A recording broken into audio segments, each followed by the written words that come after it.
Nós estamos no Maio Verde, que é o mês da doença celíaca. Dia 16, então, é o Dia Mundial do Celíaco. O que é a doença celíaca? A doença celíaca, na verdade, ela é uma doença imunológica. Então, ela é diferente de um paciente que tem alergia ao trigo, e ela é diferente do paciente que tem intolerância ao glúten ou ao trigo não celíaco. Por quê? Porque ela não é uma doença alérgica, ela é uma doença imunológica. E o que acontece? Quando o indivíduo ingere o glúten que está presente no trigo, no centeio e na cevada, esse glúten é reconhecido lá no nosso intestino como uma proteína tóxica, uma substância tóxica. E o organismo vai tentar eliminar essa toxina do corpo e vai começar a produzir anticorpos contra essa toxina que é o glúten. E o que vai acontecer? Uma inflamação na parede do intestino. O nosso intestino, ele é considerado o segundo cérebro. Então, a maioria das doenças crônicas tem relação com a integridade e a microbiota do meu intestino. Se esse intestino inflama, eu naturalmente vou ter uma má absorção de algum alimento, que muitas vezes não é uma perda de peso evidente, mas o paciente pode ficar com a deficiência de algum micronutriente, como ferro, zinco, cálcio, etc. E isso vai fazer com que ele tenha doenças em toda a parte do seu corpo, não necessariamente no intestino. Então, a gente antigamente acreditava que a única manifestação clínica da doença celíaca era a diarreia. Hoje a gente sabe que não. A diarreia é a manifestação clínica menos frequente da doença celíaca, para surpresa de quem está nos ouvindo. Então, a diarreia acontece numa porção muito pequena e ela é mais comum naqueles pacientes que têm uma expressão genética da doença mais grave. São geralmente crianças que começam a ter diarreia a partir do momento que elas começam a ingerir o glúten. Só que a grande maioria dos pacientes, eles têm um fenótipo, uma genética não tão grave. E aí eles podem ter sintomas em qualquer idade, na adolescência, na vida adulta ou mesmo na terceira idade. E esses sintomas, que a gente chama de extraintestinais, ou às vezes poucos sintomas intestinais, às vezes aparece como um sinal só. Então, às vezes o paciente pode ter só intestino preso, constipação, ele pode ter só dor abdominal, ele pode ter só distensão abdominal, e muitas vezes ele tem sintomas que não estão relacionados ao intestino. E é por isso que muitas vezes a doença celíaca é subdiagnosticada. A incidência, a doença celíaca, ela é a doença crônica mais prevalente no mundo, porque em cada 100 indivíduos, um terá doença celíaca. Então, às vezes, o sintoma está lá no hematologista. É um paciente que tem uma anemia crônica por falta de ferro ou B12, que não se resolve com o tratamento. Outras vezes, o paciente pode ter uma osteopenia, uma osteoporose, uma dor articular, uma dor de cabeça crônica, ou ele tem um atraso no crescimento, que é muito importante para o pediatra, sempre investigar a doença celíaca quando a criança tem um atraso no crescimento, ou quando a criança tem um atraso no desenvolvimento puberal. Oba, que bom, a Heloísa conseguiu chegar, entrar. Obrigada, Elo. Então, muitas manifestações podem acontecer. E no adulto é muito frequente também manifestações neurológicas. Ele pode ter neuropatia periférica, ele pode até desenvolver demência ou calcificação cerebral por causa da doença. Mas aí como acontece? Se a inflamação ocorre no intestino, por que eu tenho doença no cérebro, no aparelho reprodutor ou no meu sistema hematológico? Porque esses anticorpos que vão agredir o meu intestino, eles também podem agredir outra parte do meu organismo. E muitas vezes essas doenças extraintestinais se devem também à deficiência de algum micronutriente, que é, por exemplo, a osteopenia, a osteoporose, foi porque esse paciente, ao longo da vida, teve uma má absorção de cálcio. Ou ele tem uma anemia porque ele tem uma má absorção de ferro, porque o intestino está doente. Então, primeiro ponto, doença celíaca não é uma doença banal, ela é uma doença real, ela é uma doença séria. Então, eu vou reafirmar, Ela não tem nada a ver com intolerância ao glúten não celíaco e ela não tem nada a ver com alergia ao glúten. Então, são coisas diferentes. Ela é uma doença imunológica, é uma doença para a vida inteira e ela tem que ser tratada com seriedade por nós pediatras, por gastroenterologistas e pelo paciente celíaco. E a família tem um papel muito importante nisso, porque às vezes os pacientes reclamam: eu vou na casa da minha mãe, da minha tia, da minha sogra, eles falam que é bobagem, tanta preocupação com a dieta. Mas, infelizmente, essa dieta tem que ser rigorosa. Um outro ponto muito importante que a gente tem que abordar é como diagnosticar a doença. Então, o primeiro ponto é nunca retirar o glúten antes de você firmar o diagnóstico de doença celíaca. Porque se você retira o glúten antes, você vai atrapalhar, ou seja, eu não vou conseguir dar o diagnóstico de doença celíaca, porque os exames irão normalizar. Porque a partir do momento que você começa a dieta, o intestino se recupera e aqueles anticorpos que estavam sendo produzidos também vão desaparecer do meu organismo.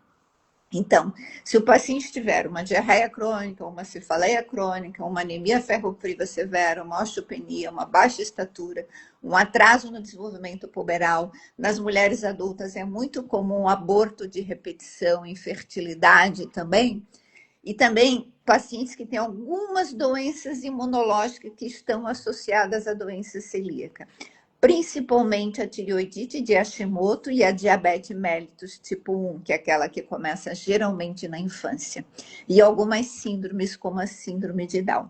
Então, todos esses pacientes devem ser triados para investigar doença celíaca. Qual é a triagem? O primeiro passo é fazer a dosagem no sangue da imunoglobulina IgA e da dosagem do anticorpo antitransglutaminase IgA. Então, esses são os exames iniciais que a gente vai fazer. Se for uma criança até 2 anos de idade, nós temos que acrescentar o anticorpo antigliadina deaminada da classe IgG.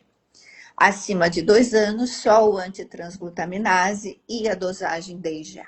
Por que a gente sempre tem que pedir a dosagem de IgA? Porque esse anticorpo que eu doso no sangue, a base dele, o substrato dele é a IgA. E, infelizmente, o paciente celíaco também pode ter deficiência seletiva de IgA, que é uma doença imunológica. Então, para a gente não correr risco, a gente pede as duas coisas. Se o exame de sangue vier positivo, o anticorpo vier positivo, o que eu devo fazer? Começar a dieta? Nunca, jamais. Você deve, então, procurar o gastropediatra, o gastro de adulto, para fazer uma endoscopia com uma biópsia do intestino delgado e uma biópsia na porçãozinha entre o estômago e o intestino delgado, que a gente chama de bulbo duodenal. O médico deve saber que quando ele faz endoscopia, ele deve saber qual é a indicação dessa endoscopia. Porque, habitualmente, quando a gente faz uma endoscopia, não é obrigatório biopsiar o intestino. Mas se houver a suspeita pelo médico de doença celíaca, ele vai pontuar na guia que ele solicitou a endoscopia e o gastroenterologista vai biopsiar o intestino delgado e o bulbo, além do estômago, que é uma rotina. E aí a gente vai ter que encontrar uma atrofia no intestino para confirmar a doença. Então, não é simples confirmar o diagnóstico de doença celíaca. E você nunca pode tirar o glúten antes de terminar essa etapa da investigação, que é a biópsia de intestino. Aí os colegas pediatras podem me perguntar, mas não basta fazer o HLA? Não. O HLA, ele é um antígeno de histocompatibilidade presente no meu sangue. O HLA DQ2 e DQ8, quando positivos, significam que esse paciente tem um risco de 30% de desenvolver doença celíaca. Então, nunca tratem um paciente ou fechem um diagnóstico de doença celíaca apenas pela dosagem do HLA. Agora, se eu tenho dúvida no diagnóstico, de repente o exame de sangue foi diferente do que eu esperava na biópsia, eu posso fazer a dosagem do HLA. Se ele vier negativo, aí é quase certo que esse paciente não tem doença celíaca. Então, ele é muito útil quando o exame é negativo, mas ele não serve para nada quase quando o exame é positivo. Para mim, ele tem duas finalidades. Quando eu tenho um diagnóstico duvidoso, que aí se ele vier negativo eu excluo, ou, por exemplo, se eu fosse celíaca e tenho um filho, e eu quero saber se o meu filho tem o risco de desenvolver a doença.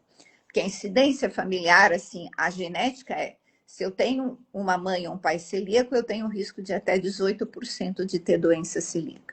Então, se eu fizer o HLA nessa criança e vier positivo, eu sei que ela tem um risco de 30% de desenvolver a doença, e se vier negativo, não tem risco nenhum.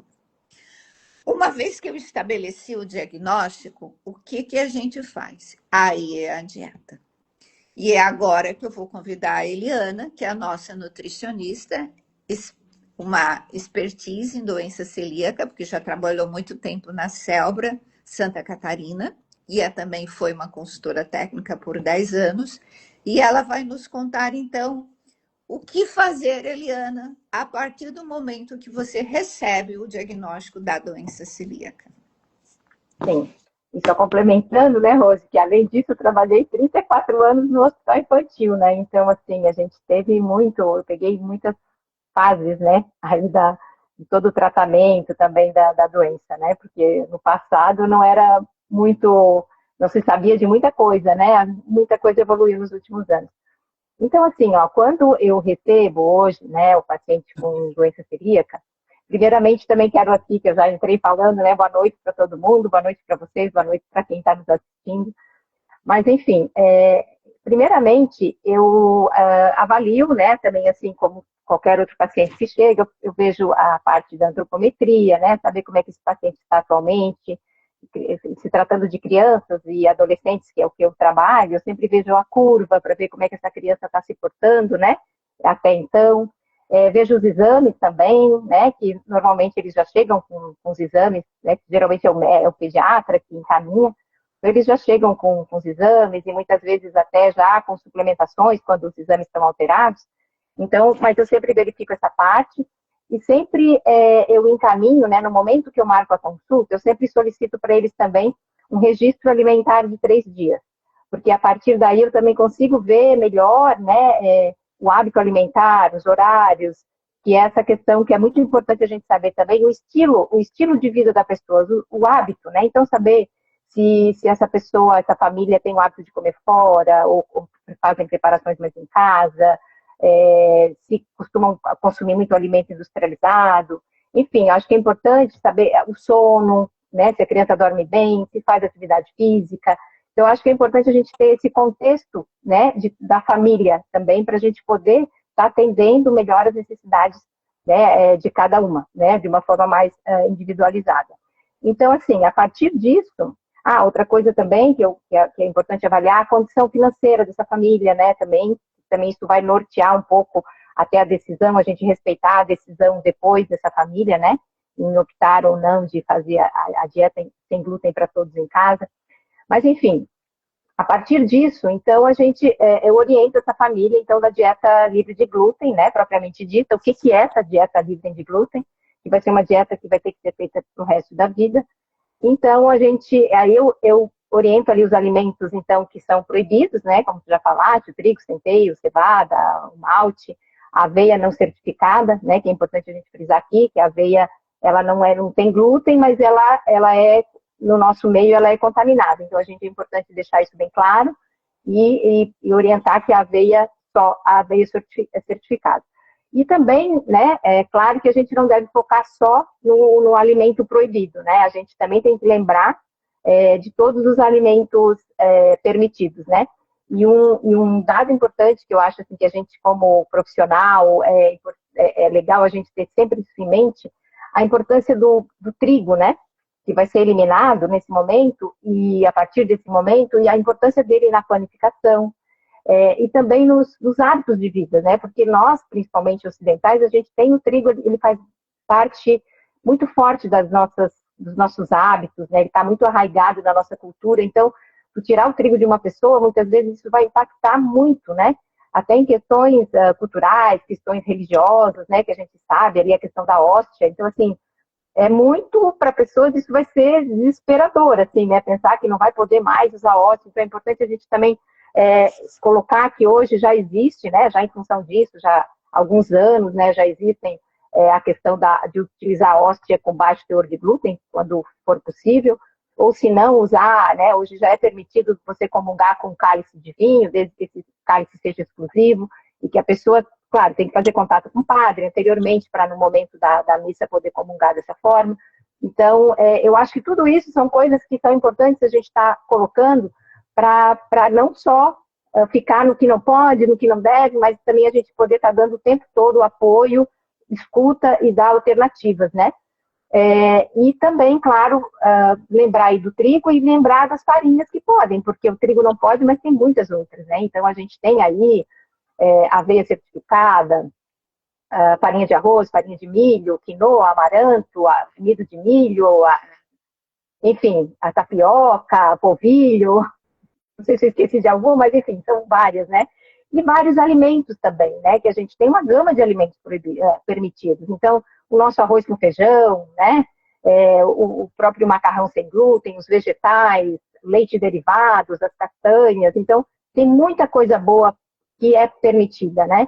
Então, a gente sempre tem, é importante a gente estar reforçando isso, e eu sempre também, né, passo para os pacientes, depois dito tudo isso, também passar receitas. A gente sabe que é um mundo que vai se abrir para eles e que não vão faltar receitas na vida deles, né?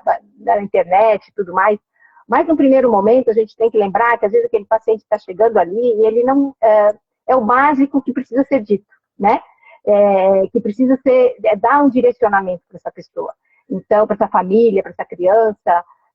então, eu acho que é importante, se no primeiro momento a gente está passando algumas receitas que a gente saiba que dá certo, né, para confortar e para, enfim, dar esse momento inicial ali para eles, e está passando também encaminhando para a Celbra, né, que eu sempre faço esse encaminhamento, passando também, eu passo também uma lista de produtos que são confiáveis, mas sempre reforçando a eles que, assim, eu estou dando aqueles produtos, mas que eles sempre têm que estar lendo os rótulos, porque, de repente, a indústria muda a receita, coloca glúten, e eles não avisam, né? Tem que olhar. Então, às vezes eu dou, naquele momento, mas sempre tem que estar fiscalizando.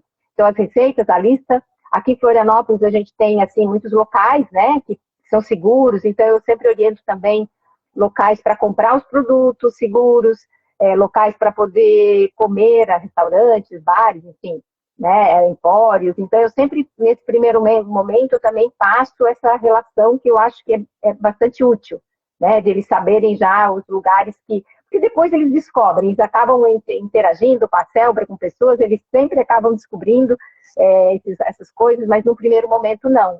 Muitas vezes, eles ficam um pouco assim, eles não entram, às vezes, de imediato no grupo, eles ficam um pouco receosos, eles ficam se organizando em casa primeiro.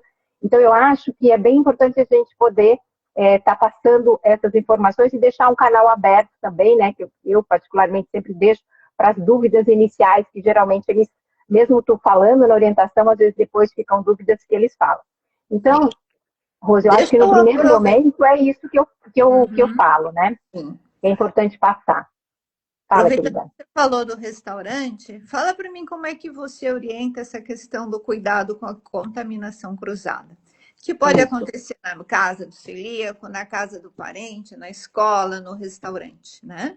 Isso, então assim, primeiro que, né, o que para quem, acho que todo mundo sabe, essa questão da contaminação, que é justamente a passagem da partícula de glúten de um alimento para outro, né, de traços do glúten de um alimento para outro. Então, isso não é tão difícil de acontecer, né, então para isso é que se tem os cuidados, né, para que essa contaminação não ocorra. E depois eu vou estar falando um pouco mais de por que essas quantidades tão pequenas, né, são perigosos, né? Então, a gente tem que lembrar que essa contaminação cruzada, ela pode acontecer em vários momentos, né? Lá no plantio, na colheita, no armazenamento, no transporte, no maquinário, né? Na fabricação, na área de preparo, que seja da cozinha, do restaurante, dos bares, enfim.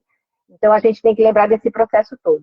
Então, assim, como é que eu oriento, por exemplo, em casa, né? Tu falaste do restaurante, mas são parecidos, né? Então, assim, sempre cuidar com os utensílios, né? Então, fez o diagnóstico, se optou em continuar fazendo a entrada de glúten e não glúten em casa, por exemplo, então tem que haver, né, uma higienização geral da casa, especialmente da cozinha, eu digo fazer uma limpeza porque eu acho que é importante tirar tudo, tirar dos armários tudo que tem e ver, tudo que for assim, que já for muito antigo, com ranhuras, que for plástico, material poroso, isso tudo vai ter que ser excluído para o preparo do celíaco. Tá? Não dá para usar porque fica difícil de limpar e acaba ficando partículas por ali. As bancadas têm que ser muito bem higienizadas antes e após o preparo, né? Porque as bancadas têm lugares muito fáceis de acumular sujeirinhas, então sempre lavar com água e sabão. Importante, eu gosto sempre de frisar que o glúten não é um micro-organismo, né? A gente fala muito do álcool, né? E com a pandemia, então, o álcool é para micro-organismo. O glúten é uma partícula. Então, não adianta só passar álcool. Tem que ter fricção, tem que ter esponja, sabão, tem que esfregar para tirar. Né? Então, tem que se lavar bem essas superfícies. Então, esses utensílios, então, serem trocados. Outros utensílios que a gente recomenda, assim, trocar seriam as sanduicheiras, tostadeiras, liquidificadores, mixer, porque são equipamentos muito fáceis de ficar migalhas, de higienizar. Né? Então, esses equipamentos a gente orienta de ser exclusivo, comprar novos e deixar exclusivo para o celíaco. Fornos, né? Os fornos também tem que ter bastante cuidado, se não tiver possibilidade de ter exclusivo, mas nunca assar na mesma hora, ou assim, o ideal seria esperar de um dia para o outro para fazer preparações com glúten e sem glúten, intervalo. E sempre usar um papel alumínio, porque a gente sabe que às vezes respinga produtos no forno. E às vezes esses produtos acabam depois caindo, e podem cair justamente passando um bolo sem glúten, e vai cair uma partícula de glúten ali do que foi feito anteriormente. Então sempre é importante, né, higienizar, mas também com uma proteção desse papel alumínio, e na hora de tirar o papel alumínio também cuidar, né, com a parte de fora, não encostar de novo ali naquele alimento. Então, tem que ter, né, esses cuidados, né, com essa questão da contaminação dos utensílios, identificar, acho que tem um local de armazenamento exclusivo, né, sempre na prateleira superior, seja do armário, para guardar os mantimentos, na geladeira também, guardar nas prateleiras superiores os produtos, sempre identificado, né, porque a contaminação pode acontecer, né, às vezes na hora de pegar a matéria-prima com a outra. Então, à medida que tu faz isso tudo separado, tu está protegendo também. Uma outra coisa, outra questão importante é a questão das partículas do glúten que podem ficar no ar, né? Então, assim, o ideal é que não haja um preparo com glúten na cozinha, porque às vezes as partículas do trigo, né, tem trabalhos que mostram que ficam até 24 horas no ar. Então, assim, a pessoa que entra numa cozinha, o bolo até já foi feito, mas as partículas continuam no ar. Então, a pessoa vai respirar, vai inalar, e isso pode ter aí, né, a inalação e o contato aí com uma resposta, né, imunológica também, causando aí prejuízos para a pessoa. Então, o ideal é que se a pessoa em casa for fazer alguma coisa com glúten, que faça fora. Às vezes, se a pessoa mora em casa, se tiver uma edícula, pode fazer numa cozinha atrás, ou se morar em apartamento já é mais difícil, mas então comprar pronto, né, para não preparar nada com glúten em casa, assim, né? Então, assim, como a gente pode ver, são bastante cuidados, né? Outro cuidado que a gente tem que ter na hora de comer na mesa, né? Porque também ali fica comendo, às vezes, então na hora de nunca colocar, né? Pensar em colocar um pão sem glúten junto com pão com glúten na mesa, né? Que já contamina, então tem que estar separado também. Por que todo o material ali, margarina, manteiga, doce, tem que ser exclusivo? Porque na hora que tu passa a faca, né? Tu vai lá pegar a tua manteiguinha, passar no pão, pão com glúten, na hora que tu volta, aquela faca já tem partículas de glúten, já vai contaminar a manteiga. Então é importante que tudo seja separado, identificado para não ter confusão e não ter enganos, assim, né? Que pode acontecer. E também, de preferência, os utensílios que forem novos, que sejam de cores diferentes, né? Então, até isso para facilitar muito, né? Para facilitar, para não ter enganos também na hora de pegar. Outra coisa importante é na hora da higienização, então temos que ter cuidado com as esponjas, tem que ter uma esponja específica para lavar as coisas sem glúten, toalhas também, tem que ser lavado separado, e mais que eu estou esquecendo, são tantos detalhes que a gente tem que passar, né? Mas eu acho que isso aqui é só para mostrar como tem várias coisas que a gente precisa, não é impossível de fazer, né? Mas a gente precisa ter, assim, essa orientação bem feita para que a família compreenda e consiga pôr em prática essas orientações, tá? Eu acho que tem pessoas que conseguem fazer isso, assim, com mais facilidade, outras têm mais dificuldade, mas é importante a gente ir dando essa assistência para que isso possa ser feito. Uma outra possibilidade também é de se optar em não consumir o glúten em casa. Então, todo mundo vai consumir a alimentação sem glúten. É mais fácil, não precisa ter esses cuidados todos, né? Mas, às vezes, a gente sabe que não é todas as famílias que vão conseguir. Tem famílias que são grandes, tem famílias que não têm uma condição financeira tão favorável. A gente sabe que os produtos sem glúten são mais caros. Então, a gente tem que ver caso a caso, né? Não é uma coisa impossível, mas claro que a gente vai ter que dar mais assistência. E quando a gente fala em restaurantes, a gente é pensar da mesma forma, né? Então, às vezes, eu tenho algumas mães que perguntam assim, Eliana, se eu for para um restaurante, buffet aquilo, por exemplo, e se eu escolher, eu posso só escolher os alimentos, as preparações sem glúten, que eu olhar assim, vou pegar polenta, vou pegar arroz, feijão. Então, eu sempre digo assim, olha, depois que a gente conversar, porque às vezes eu pergunto as principais dúvidas que eles têm antes, né, até antes da consulta, então eu sempre digo, essa pergunta aqui, tu mesmo vai me dizer depois que a gente conversar, né? Porque depois que a gente expõe tudo isso, eu acho que fica mais fácil de entender que mesmo estando no buffet, mas se esse restaurante não tem nenhum cuidado, essa comida vai estar bem contaminada com glúten, né? Então é bem importante a gente orientar as pessoas a procurarem locais seguros. E às vezes não é perguntar lá para o restaurante se eles, vocês fazem refeição sem glúten? Às vezes eles vão dizer que sim, né? Mas é que a gente tem que saber perguntar. Às vezes a gente tem que perguntar se eles têm cuidado com os utensílios, por exemplo, se o óleo lá da fritura eles fazem separado. Enfim, a gente pode fazer algumas perguntas que, às vezes, dependendo ali, é mais fácil de tu já saber se eles cuidam ou não. Porque se eles começarem a gaguejar e não saber responder perguntas básicas de contaminação, é porque, obviamente, eles não estão cuidando. Se dizem que cuidam, não cuidam direito, né? Então, a gente tem que evitar, né, esses lugares duvidosos, né? Então, eu acho que... Os meus pacientes que, se possível, não comer fora de casa. Sim, exatamente. Ou comer em lugares seguros, né? Todos esses cuidados que alguém tem que ter dentro da sua própria casa, que não é simples.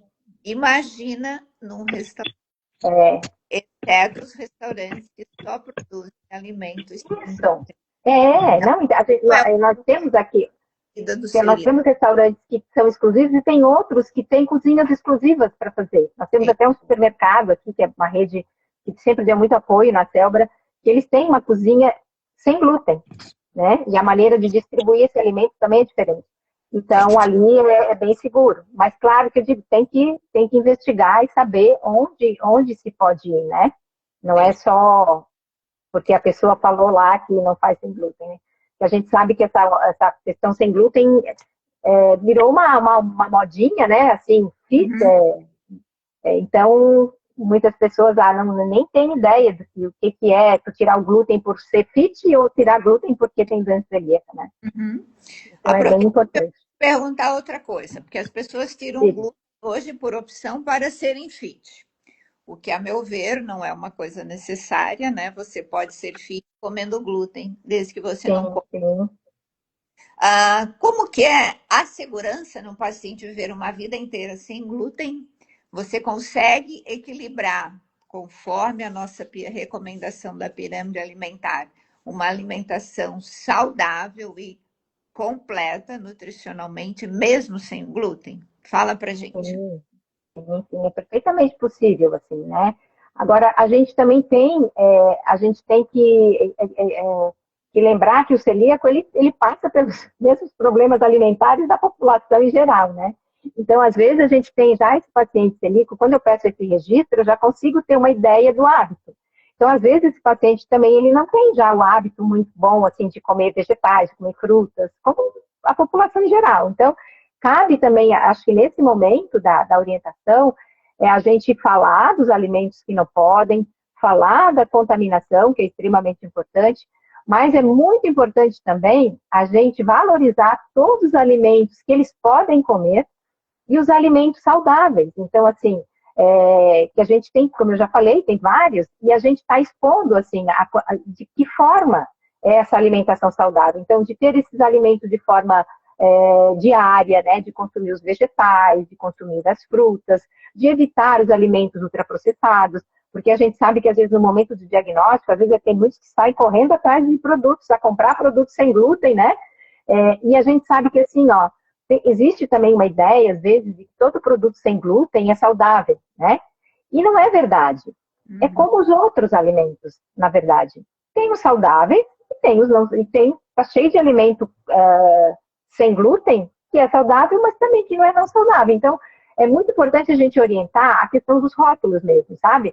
De a pessoa identificar não só contém e não contém glúten, que é a legislação, né, que a gente tem isso nos rótulos, mas também verificar os ingredientes de uma maneira geral. Se aquela lista for muito grande, tiver muito aditivo, muito aromatizante, muitos conservantes, então isso pode ser um indicativo aí de um alimento ultraprocessado. Então não é porque é sem glúten que é saudável. Então tem que saber escolher, né? E quanto mais natural for essa alimentação, que é também uma orientação que hoje a gente faz para a população em geral, quanto mais fazer em casa, né, o desembrulhar menos e descascar mais, de produzir as coisas em casa, quanto mais ele puder fazer isso, melhor, sem dúvida, né? E até porque, Rose, desculpa, pode falar. E é muito mais saudável, né? Não Sim, comer exatamente. E a ultra. gente tem que lembrar também uma coisa, que assim, ó, hoje o que já se sabe? Que os celíacos, eles têm uma chance maior de desenvolver síndrome metabólica. Então, claro, depende um pouco também, às vezes, do tempo que essa pessoa ficou com a doença sem diagnóstico, dessa lesão intestinal, do tempo que às vezes ela ficava até comendo e não engordava, né? Comia e não absorvia, não ganhava peso, e de repente o intestino melhora e ela continua comendo na mesma quantidade. Mas não é só isso, né? Às vezes é porque a pessoa começa a comer de forma inadequada mesmo. Então, acho que cabe, assim, a gente lembrar disso, né, ter isso em mente, nós como profissionais também, para estar cada vez mais, assim, ampliando essa nossa orientação, ampliando esse nosso olhar, de não só frisar no tirar o glúten, mas sim de valorizar os alimentos permitidos, de instruir o que é uma alimentação saudável, né, da questão dos vegetais, das frutas, enfim, de seguir, né, hoje a gente tem vários documentos, a própria FenaCelbra tem os 10 passos saudáveis, tem os guias alimentares para a população brasileira, para criança e adulto, que a gente pode estar aí abrindo mão e utilizando, porque eles são tão ricos, são os guias melhores do mundo, né? Então, assim, informação não falta, mas a gente, como veículo dessas informações, a gente tem que estar lembrando, né? E repassando, assim, de forma bem objetiva e bem, assim, leve também. Eu acho que a gente tem que estar trazendo leveza, né? Porque parece assim, a gente sabe que tudo isso é importante, mas a gente tem que ter a empatia também, né, Rose e Heloísa, acho que vocês podem depois complementar, assim, de a gente falar o que é necessário, né, mas a gente também não cair no exagero, assim, sabe? Porque a gente sabe também que a hipervigilância, às vezes, das famílias e crianças, que alguns eles captam isso de um jeito e levam assim, né? De um jeito que a pessoa fica hipervigilante e a hipervigilância às vezes também causa outras doenças. Sim. Então a gente tem que lembrar disso também, né? De estar dando um tempo para eles se adaptarem, né? Eu acho que esse encaminhamento para a célula é fundamental, porque eu digo, eu sempre faço uma comparação assim, ó, uma coisa é tu pegar um balde de água, tu derramar tudo de uma vez, assim, num ralo, né? Uhum. O que vai acontecer? Quando tu dá tudo de uma vez, assim, aquela água vai transbordar do ralo. né? Ela não vai. Se tu for colocando também de uma forma mais devagar, a água vai entrando no ralo né, mais certinho, vai entrar, né?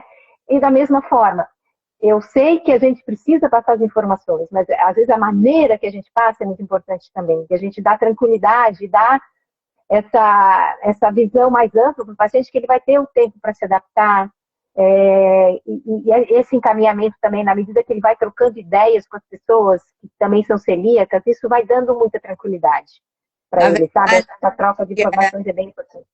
o que é muito importante, né? O paciente ter noção que ele precisa da dieta e que não pode realmente ter a contaminação cruzada.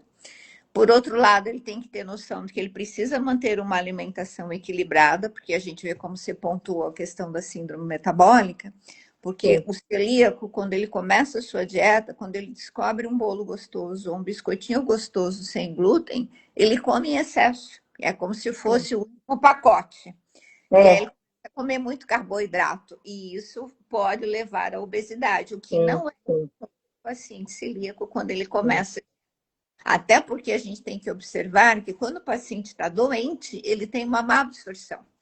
Que pode ser uma má absorção evidente clinicamente, pode ser que ela seja subclínica. E aí, a partir do momento que o intestino volta ao normal, ele vai absorver plenamente tudo que ele come. Então, se ele comia em demasia, ele vai começar a ganhar peso. Então, a gente tem que fazer essa para o paciente também, né? Então, realmente a dieta é uma coisa muito complicada. Eu sempre peço para os meus pacientes, quando eles não conseguem seguir uma dieta, e como é que eu sei se ele está seguindo a dieta ou não? Então, o acompanhamento do celíaco, a gente faz inicialmente a cada 6 meses. Teoricamente, se o paciente faz a dieta correta, o intestino dele se recupera entre 2 e 6 meses. E ele fica completamente normal. Por outro lado, se ele mantiver uma contaminação, mesmo que discreta, o intestino ele recupera parte, mas não totalmente. Então, ele continua mantendo a doença ativa. E aí é o problema, porque essa doença ativa, mas não evidente clinicamente, não mostra para o paciente que ele pode estar doente. E aí, de repente, ele pode ter um câncer, que pode acontecer se ele continuar ingerindo glúten, né? Mesmo que poucas vezes, ou uma doença na tireoide, uma doença no cérebro, ou qualquer parte do organismo. Uma hepatite também, doença celíaca pode causar hepatite, ou seja, ela pode comprometer qualquer sistema do meu corpo. Todos os sistemas podem ser envolvidos por causa dessa inflamação. E agora, eu queria então perguntar para a Heloísa, que é a nossa presidente da FenaCelbra. Ela já está no 2º mandato, é uma pessoa que eu admiro demais, assim como a Eliana. Eliana, eu tive o prazer de conviver com ela quando eu fui residente no Hospital Infantil, lá Joana de Gosmão. E a Heloísa é uma guerreira, porque ela toca a Celbra Joinville junto com as parceiras, que é um grupinho de 5 pessoas, até hoje, desde 2002. Então, ela se à frente da Associação da Celbra. Já está no 2º mandato da FenaCelbra, e eu queria te perguntar, Heloísa, o que é a FenaCelbra? As pessoas têm que saber. E como que as Celbras ajudam os pacientes e as famílias? Então, boa noite, né? Estão me ouvindo direitinho? Deu um problema no início, mas agora está tudo bem. Então, muito obrigada, né, pelo convite. Então, na verdade, o nosso papel como FenaCelbra, né, hoje eu represento a Federação Nacional das Associações de Celíacos aqui do Brasil. Então, nós temos as Celbras em todos os estados brasileiros, né, praticamente. Aqui em Santa Catarina ganha, na verdade, nós temos 4, 5 Celbras em Santa Catarina, né, que é um estado grande. Então, na verdade, o nosso papel como FenaCelbra e como as Celbras, nós somos o acolhimento desses pacientes. Porque vocês, quando profissionais de saúde, vocês dão o diagnóstico, né, essas famílias, essas pessoas que recebem o diagnóstico, na maioria das vezes não sabem para que lado vão. O que fazem de agora em diante? É muita informação, como vocês, desde o início dessa live, estão colocando, é muita informação. E a gente fica, eu digo a gente porque eu tive esse diagnóstico há 22 anos atrás, abre um buraco no chão, tu quer morrer com um diagnóstico desse, com tanta coisa que tem com que se preocupar. E aí entra o papel das associações, que é esse acolhimento, é mostrar que a dieta sem glúten, ela é única e exclusiva, e é o que vai te levar à vida, ter uma boa vida, né? Então, assim, não existe um medicamento para o glúten. Então, nós, como associação, acolhemos esse paciente, tiramos dúvidas, brigamos num bom sentido pelas políticas públicas para melhorar a qualidade de vida desse celíaco, né, na verdade, como uma maneira geral. Então, como federação, nós somos uma voz ativa nas questões das políticas públicas, né, através da federação que a gente conseguiu a lei da rotulagem, onde existe, né, o contém e não contém glúten, isso foi um avanço enorme para nós celíacos, porque até antes dessa lei, como é que o celíaco se alimentava, né? Claro que nós também temos o direito de comer o industrializado, apesar de que a gente fala muito de que temos que descascar mais e abrir menos pacote, mas nós também temos o direito de comer uma bolachinha, comer um pãozinho, né? Então, e mais para isso a gente precisa de legislação, precisa de políticas públicas que pensem nessa comunidade que cada dia mais cresce, né? E esse é o papel principal da Celbra, né, das Celbras de uma maneira geral, porque vocês dão o diagnóstico e o paciente questiona, tá, mas agora, de hoje em diante, o que eu preciso fazer? E aí tu busca uma Celbra, né?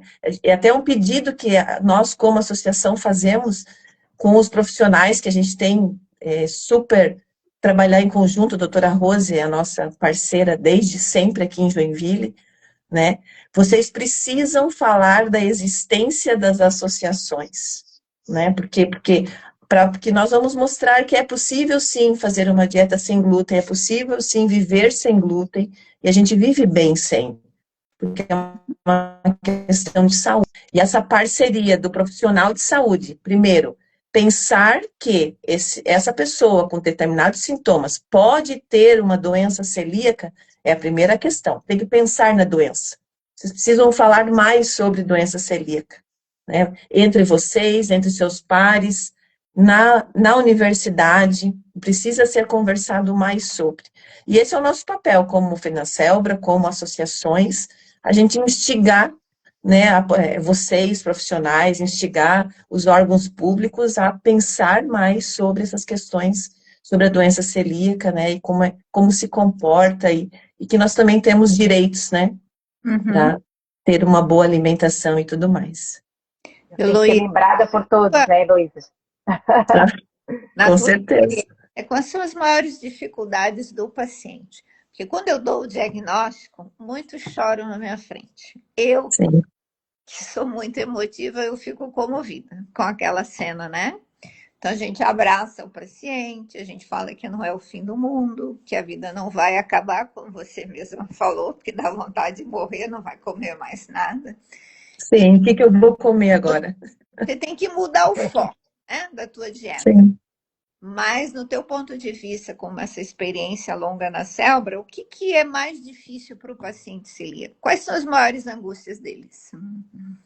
Acho que começa principalmente com o que eu vou comer a partir de agora, porque a gente ainda, nós temos uma alimentação, a população não está se alimentando adequadamente. A Nutri está aqui para falar sobre isso, falou muito bem, né? A gente abre mais, a correria do dia a dia faz com que você acorde de manhã e passe na padaria da esquina e saia com um sanduíche na mão, e o celíaco não tem isso. O celíaco não tem essa facilidade, já começa por aí. Nós melhoramos muito o acesso a locais que fornecem alimentação sem glúten e seguras, mas nós não temos, nós precisamos nos programar. Então, eu acho que essa é uma questão. As pessoas vivem muito numa correria da vida, não tem mais tempo de cozinhar, não tem mais tempo de olhar para o alimento, né? E o celíaco, quem tem o diagnóstico, ele precisa passar a olhar para o alimento, ter mais respeito, principalmente com relação ao alimento. Ele não pode comer qualquer coisa, por conta da contaminação, não pode comprar em qualquer lugar. Então, esse é um ponto. Outro é o custo, né? A gente vê, por mais que, quando eu tive o diagnóstico lá, há 22 anos atrás, eu não tinha nem produtos no mercado gluten-free, né? Hoje a gente já tem muita opção, mas hoje a questão ainda é a questão financeira. A maioria das pessoas não tem condições de comprar um pão, né? Melhorou muito o acesso a isso, né? Hoje a gente já está quase equivalendo, vamos dizer assim, os valores com glúten e sem glúten, em muitas coisas. Mas ainda é um ponto bem pesado para as famílias, porque uma mudança não é só onde mora um celíaco, a família se torna celíaca, né? E como bem a Eliana colocou, o ideal é essa casa não ter mais glúten, mas a gente sabe que custo com relação financeira, muitas vezes as famílias não têm condições. Então, esse é um ponto mais e que a gente acompanha muito lá na associação, né? Onde em uma família tem um celíaco e 6 pessoas morando. Como é que tu vai comprar um pãozinho, dividir, né, em 6 pessoas, um pão que custa R$ 25?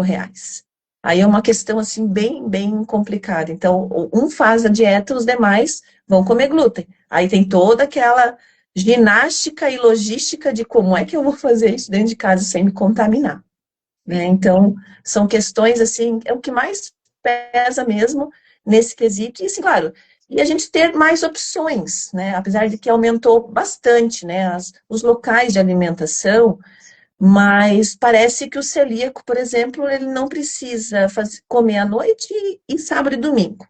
Por quê? Porque não tem restaurante aberto sábado e domingo. O celíaco não tem direito? Temos direito, né? Mas aí entra para as questões de que nem todo estabelecimento consegue atender ou receber, né? Pelas boas práticas, não tem boas práticas na questão da manipulação e alimentação. Então, assim, acho que são as questões maiores da gente ter uma melhor facilidade no acesso a esses alimentos, né? Então, ter mais opções. Uhum.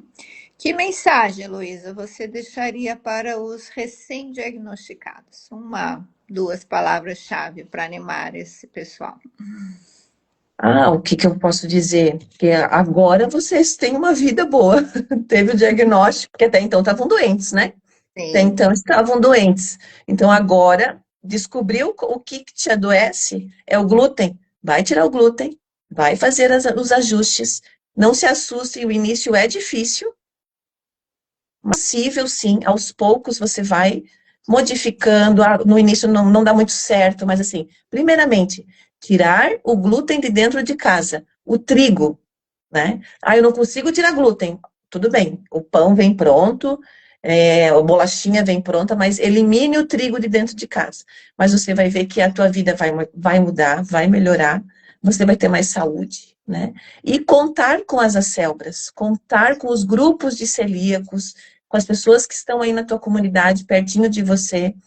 Pode frequentar as reuniões, tem muitas acelbras que têm reuniões mensais, encontros. Esses encontros são trocas, acolhimento, muita informação, muita troca de receita, como a Eliana falou. Né? Meu pão deu certo, meu bolo não dá, vamos trocar receita, vamos fazer cursos juntos. Acho que esse é o nosso papel. Sabe, elas falando aí, eu estava me lembrando aqui, né, que hoje também uma coisa que a gente vê muito, né, é a questão dos pets, né, todo mundo tem pet. E uma Sim, coisa que tem também. que se cuidar muito no celíaco é a questão da ração, tá?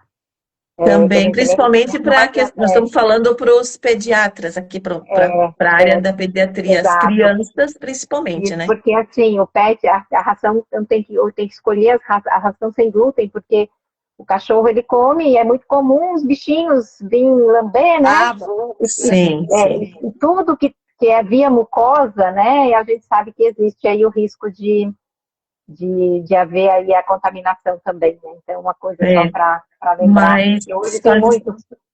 Isso, mas só reforçar assim que é possível sim viver sem glúten, e a gente vive muito bem, né? A saúde retorna e é possível sim. No início dá trabalho, mas no final das contas. Quando você falou, o celíaco não pode sair de casa e passar na padaria e pegar um pão de queijo. Aí eu lembrei de um detalhe muito importante, que as pessoas acham que o pão de queijo não tem glúten. Não. Muitas vezes não tem, ele é feito só de polvilho, que a meu ver é o Sim. mais saboroso. Só que se na padaria esse pão pão de queijo não Foi for feito feito no mesmo. no ambiente isolado, ele está contaminado. Está Não pode Sim. contaminado, sem dúvida. padaria e pegar o pão de queijo sem glúten, infelizmente, porque ele vai se contaminar na certa, tá? O ambiente, né? O ambiente é É. contaminado.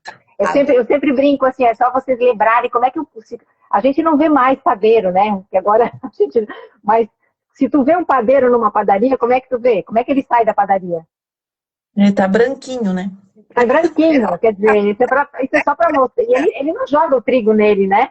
É só Não, do trigo é pulverizado. Acho que ele isso sempre é, lembra, né? Essa questão do, do, dessa questão da contaminação mesmo das partículas no ar, né? Que claro, o padeiro está mexendo com quilos e quilos de trigo, mas em casa a gente não fica branco, mas acontece da mesma forma, né? Ele pulveriza e o risco está ali, se for produzido no mesmo ambiente, né?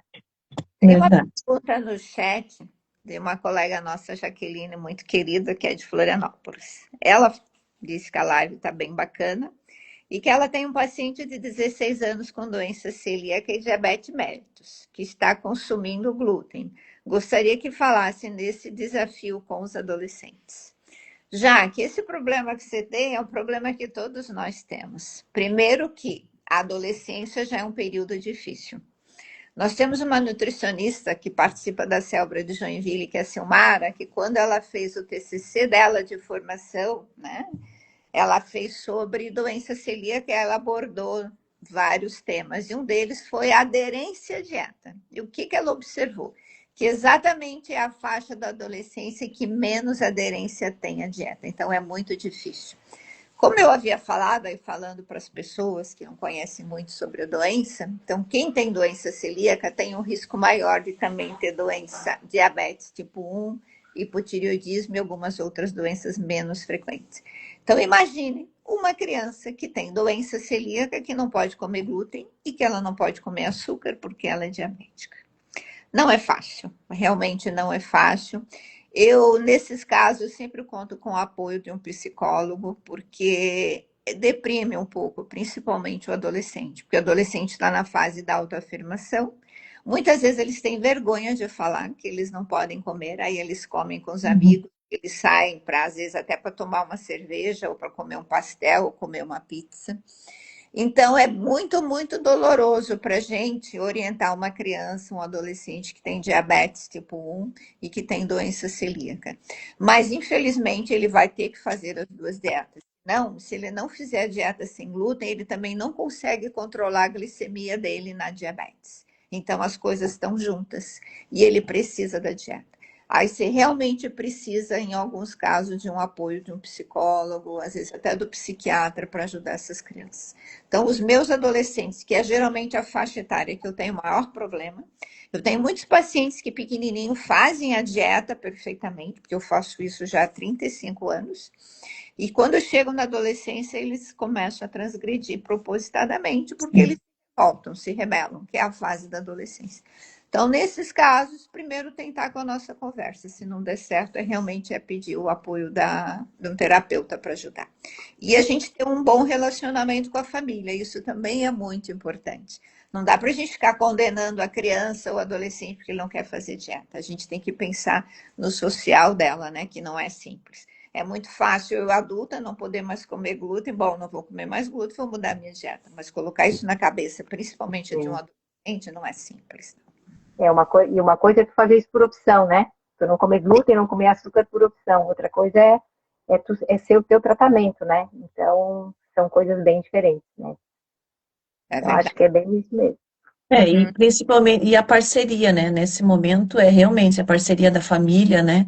Ter uma conversa, e, se necessário, precisa sim falar um pouco mais rude, mostrar os problemas sérios que vão trazer a esse adolescente, né? Não fazer corretamente essa dieta e tal. Então, muitas vezes vocês precisam também pegar mais pesado, né, e mostrar o quanto é complicado, né, o não fazer a dieta. A gente tem problemas com os adultos, né? Nós temos vários adultos que também não fazem.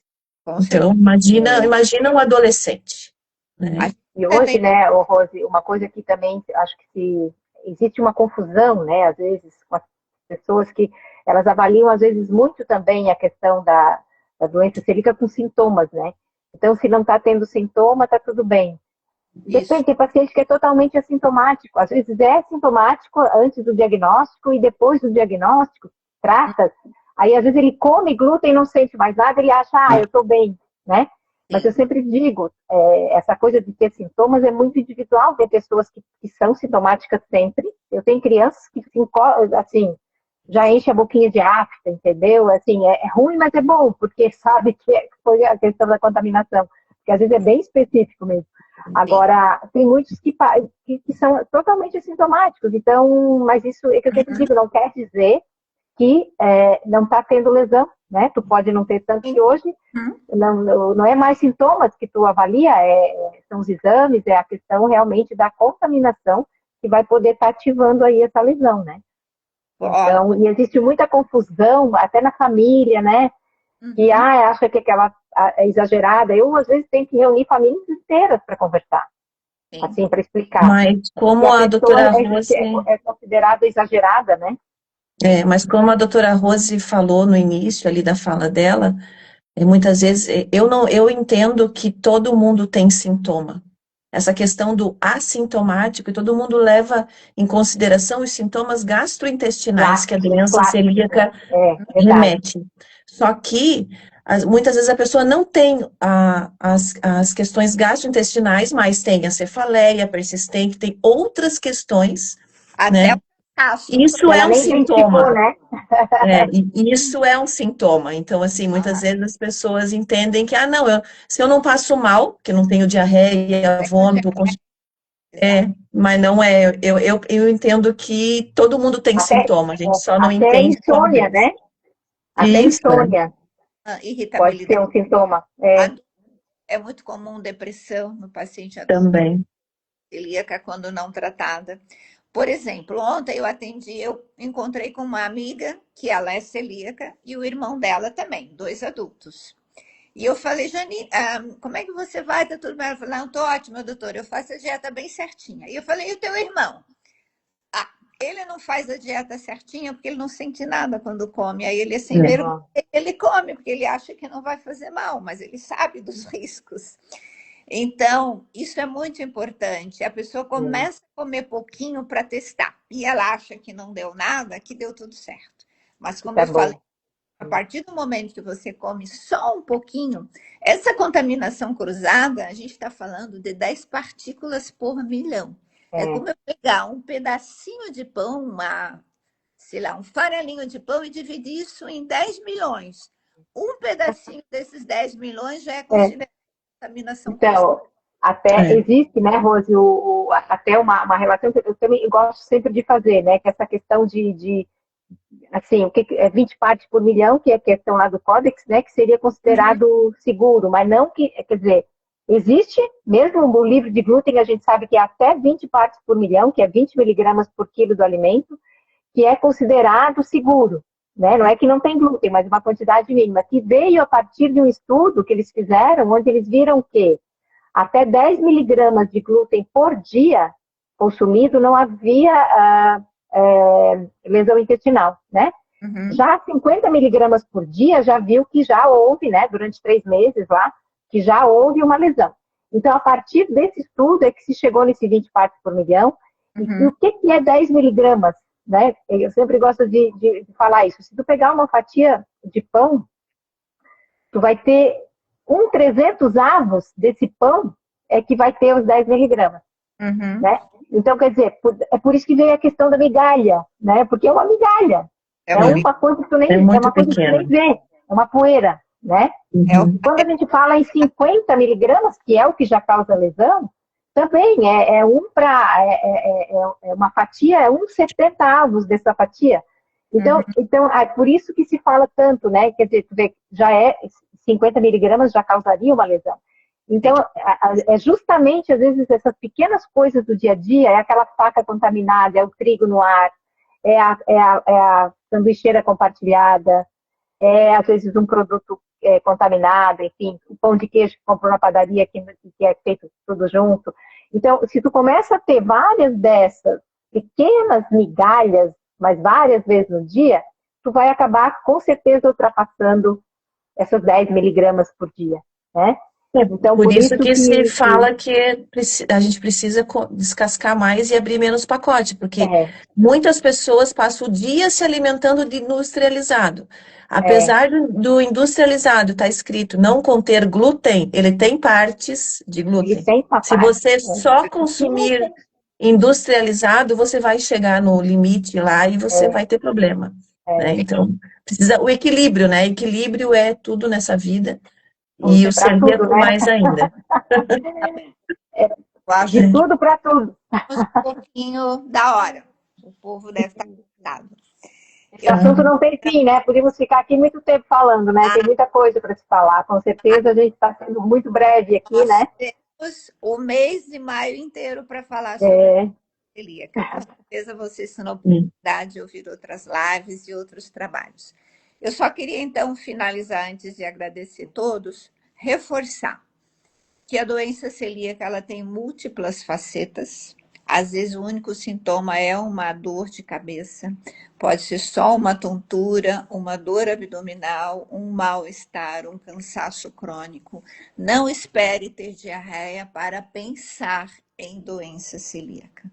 E nas crianças, já que a gente, o público médico é pediatra nessa live, lembrar sempre da doença celíaca nas crianças, não só com diarreia crônica, mas principalmente naquelas que têm atraso no crescimento e nas crianças que têm alguma anemia crônica que não se controla facilmente com o tratamento. Outro ponto importante que eu gostaria de refrisar é nunca começar uma dieta antes de fazer a triagem no sangue, que eu já comentei que é o anticorpo antitransglutaminase da classe IgA, mais a dosagem da imunoglobulina IgA. E se for uma criança com menos de 2 anos, incluir também o antigliadina transdeaminada da classe IgG. E, se eles vierem positivos, é necessário fazer a biópsia do intestino delgado e do bulbo duodenal. Então, isso é muito importante. Terceiro e último passo, como falou muito bem a Eliana, falou muito bem a Heloísa, o tratamento, felizmente, é só dieta. Porque eu tenho doenças crônicas, existem doenças crônicas, como a doença de Crohn, que o paciente tem que tomar remédios fortíssimos que afetam a imunidade deles para a vida toda. Então, o celíaco ele já está no lucro, porque ele só manuseando a dieta, ele consegue se manter bem e não vai ter nenhuma complicação. Ele só vai ficar doente no futuro se ele não fizer, não seguir à risca essa dieta que é necessária. E eu acredito que tudo depende muito da forma como a gente encara os nossos problemas. Se você achar, eu sou celíaco, a minha vida acabou, ó vida, ó hora, não. Você tem que acreditar que você é capaz de fazer essa dieta e que isso vai dar certo. Eu vou dar um exemplo para vocês que sou eu. Eu não sou celíaca. E eu trabalho o dia inteiro, eu não tenho tempo de almoçar na minha casa. Então, eu faço a minha marmita toda noite para mim e para o meu marido e a gente leva a mochilinha para comer no hospital a nossa comida saudável, que não tem excesso de gordura, excesso de sal e que tem bastante legumes e verdura. Então, por mais ocupado que sejamos, a gente, se nós gostarmos de nós mesmos, eu sempre falo para o meu paciente, quem gosta de mim sou eu, não são os outros. Então, não tenham medo da cara feia, daquele que entorta a cara, porque você fala para ele que não pode comer aquilo porque tem glúten. E nunca esqueçam que o apoio da nutricionista é fundamental e o acolhimento. A Heloísa falou muito bem, a Célbra ela é acolhedora. Eu não vivo sem a Célbra para cuidar dos meus pacientes celíacos. Primeira coisa que eu faço, vai na Célbra, vai lá, vai conversar com aquelas meninas maravilhosas, que realmente elas ajudam muito. Então, eu queria de coração agradecer a Eliana, que é uma pessoa que eu estimo demais, minha velha companheira de muitos anos infantil, Joana Obrigada, de... querida. Igualmente, A Heloísa, que para mim, assim, é top. Eu amo a Heloísa, porque eu admiro demais a garra que ela tem. E ela, como com as outras certeza. meninas, como a Lisiane e a Silmara, que tocam a Célbra de Joinville desde 2002. E agradecer muito a participação de todos vocês, os pediatras e o público geral que está aqui nos ouvindo nessa noite, tá bom? Muito obrigada, gente, de coração. Obrigada. Obrigada pela Obrigada oportunidade. também. Uma boa noite para Boa todos. noite para todos. Boa noite.